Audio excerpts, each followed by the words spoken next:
Imagine this. It's November 2026. Democrats have just taken back the United States Senate. They've won enough Republican seats to take a 51-49 majority. The Democrats are celebrating. They have the Senate. They control the agenda. They can finally start passing their legislation. Except, there's a senator they may want to keep a very close eye on. And he's not even running for re-election in 2026. His name is John Fetterman. Let's start with the math. Republicans currently hold 53 Senate seats. Democrats have 45, with 2 independents who caucus with Democrats. So if Democrats want a 51-seat Senate majority after the 2026 elections, they need to gain 4 seats while holding their own.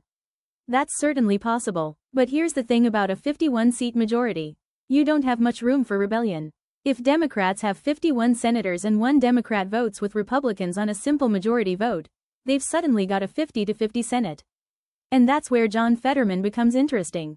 Fetterman is different. Now, I'm not saying John Fetterman is secretly a Republican. He's not, and that's important. Fetterman votes with Democrats far more often than he votes with Republicans.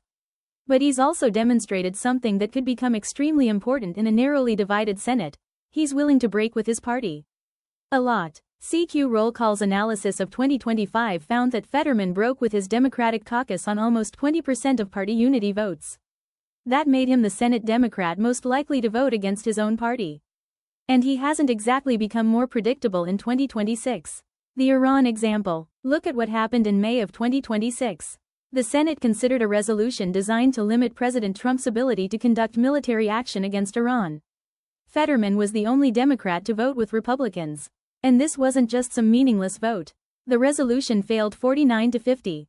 Fetterman's vote was decisive. That is exactly the kind of situation that gets interesting when you have a 51-seat majority. Because Democrats don't need Fetterman to vote with Republicans all the time. They just need him to disagree with them on the right vote. And it's not just one vote. Fetterman had already crossed party lines several times over the Iran war. In March, he was the only Democrat to oppose advancing another effort to restrict Trump's authority over military action against Iran. In April, he again joined nearly every Republican in opposing another war powers measure. And in May, his vote actually became decisive. So this isn't hypothetical. We've already seen what a Fetterman defection can look like when the Senate margin is extremely tight. But here's the really interesting part. Fetterman doesn't have to become a Republican.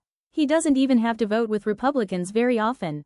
Let's say Democrats win the 2026 election and end up with 51 Democrats and 49 Republicans. Now imagine a major vote.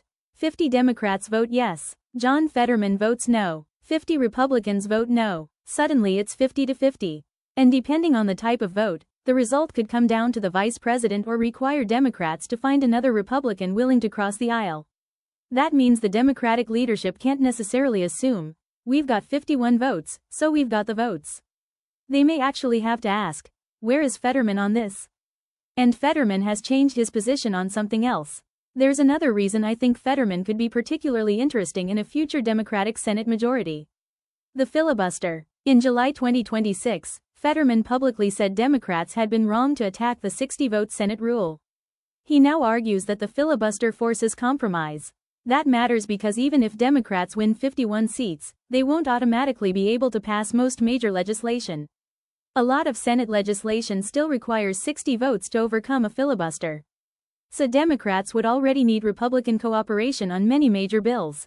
And then they would have a senator inside their own caucus who has demonstrated that he's willing to disagree with Democratic leadership. That's a very different Senate than a unified 51-member Democratic caucus.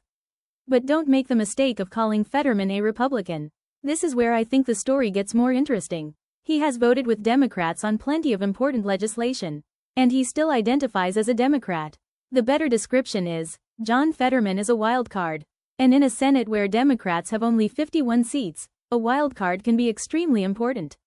The big question. So if Democrats take back the Senate in 2026, the question isn't simply, can Democrats win the Senate? They may be able to.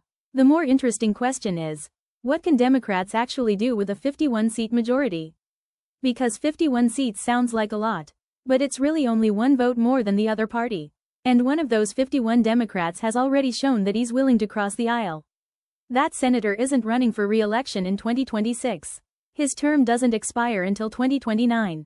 But if Democrats take back the Senate, John Fetterman could become one of the most important votes in Washington. Not because he's a Republican. Not because he votes with Republicans all the time. But because when the Senate comes down to one vote, you'd better know where John Fetterman stands. And that could make him the wild card of the 2026 Senate.